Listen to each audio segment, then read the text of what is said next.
We're on the second of 6 verses to do with the ego soul and the Skandhas.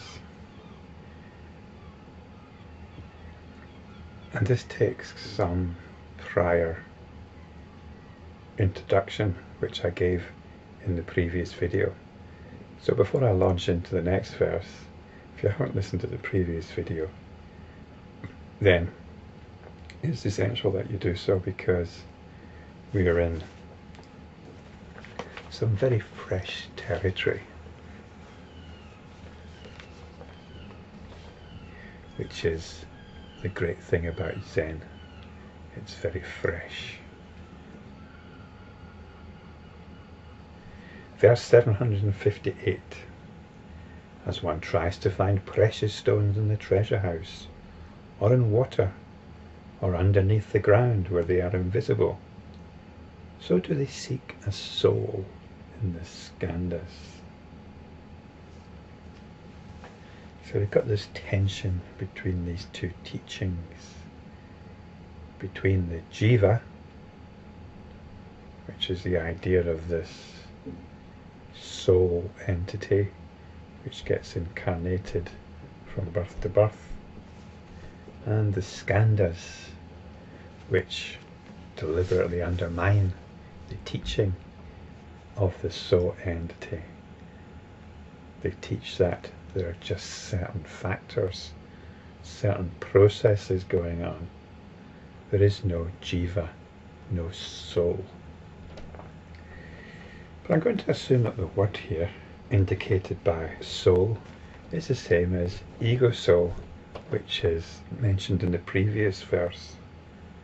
So there's a couple of interpretations here. We can just see this as part of some struggle whereby you're hanging on to this idea of a soul and you're trying to fit it into the teachings of the Skandhas. That's one understanding, and it seems that this is what this particular verse is suggesting. But in the previous verse it was something altogether more profound and more relevant to us as enlightenment practitioners. But before I look at that, let's just take a look at the sort of efforts that are being engaged in here. We've got trying to find precious stones in the treasure house. We would think that shouldn't be too difficult. The treasure house is bound to contain precious stones. Or if you're trying to find precious stones in water, it's a bit more difficult. You might have to hold your breath and dive down deep, and the water might be a bit murky and you might have to grope around a bit, so it's a bit deep and dangerous. Or the precious stones might be invisible because they're deep under the ground and you're not going to get to them.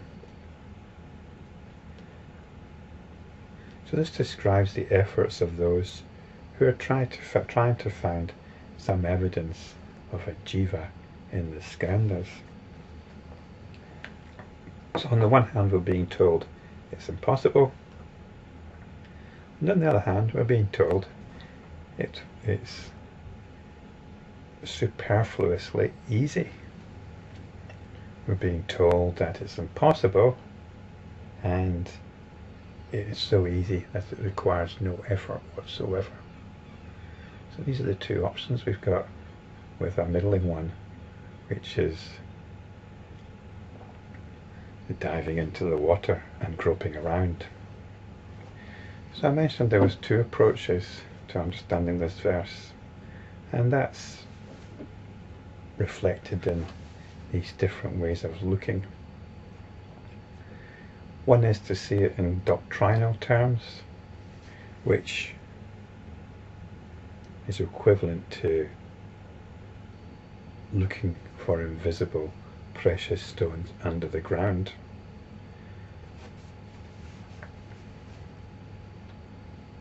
The other is, it is ridiculously easy. And we have to take a different understanding here. And this is the understanding of the enlightenment practitioner, who realizes that what is actually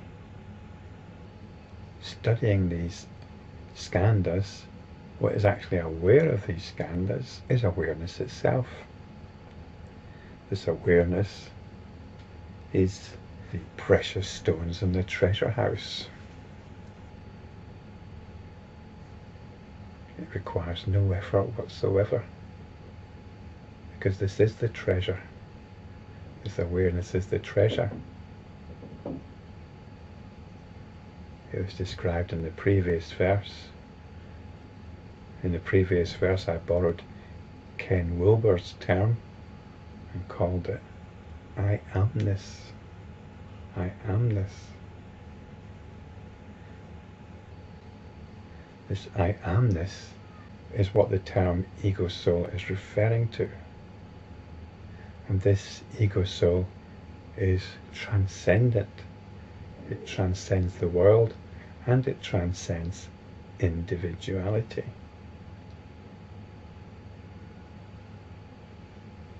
So it is in no way corroborating the notion of a jiva,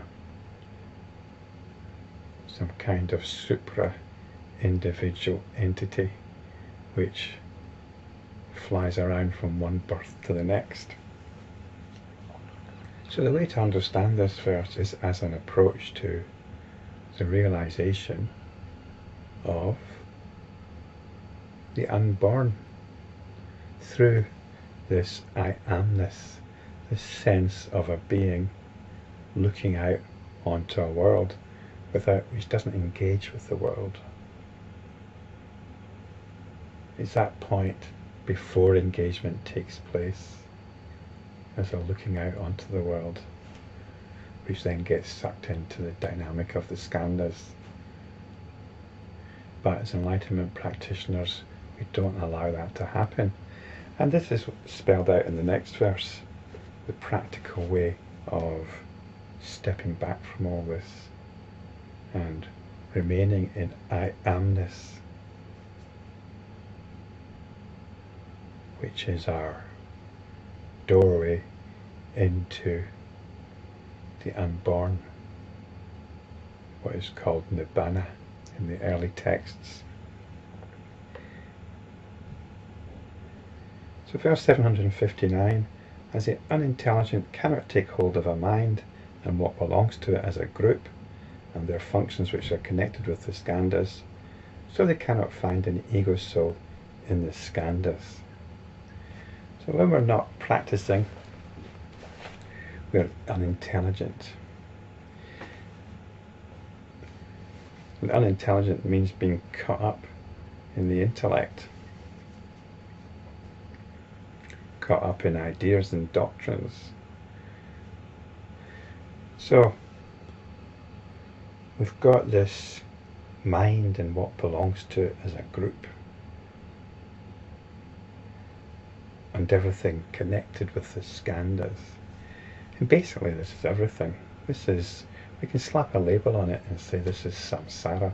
This is the external world that I mentioned. It's the world, our body, our feelings, our thoughts. All of that is the external world. It's all of that that we step back from. We can regard it as a group, put a group term on it, just like when we wake up from all the experiences of the night and we label all these experiences, all the variety of experiences as dream. We label it all as dream. We put one label to cover this infinite variety of experiences. We can put the label of samsara in all of these experiences which we relate to as the world, body, feelings, thoughts, me, all of that we call samsara, and we apply intelligence. We step back from it all. We step back into what is aware of it all.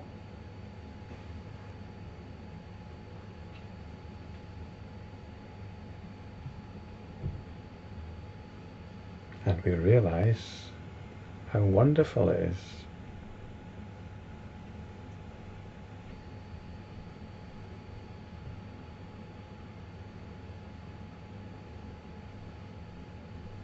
We no longer need to take our cue from it in terms of how we should feel. We can explore the limits of feeling good because we don't need to take our cue. We don't need to take any excuse for feeling bad.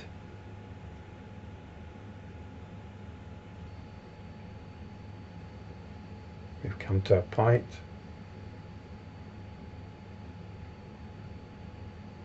where we've got no reason to feel anything other than absolutely wonderful. Technically, this is called bliss. So this is what we've come to. This is what we've come to.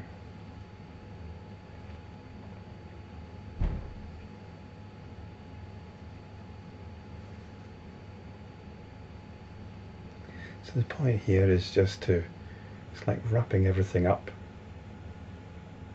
in a big parcel, put a knot in it, and step back from it.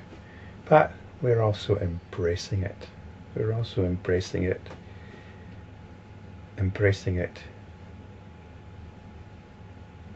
with big lovingness.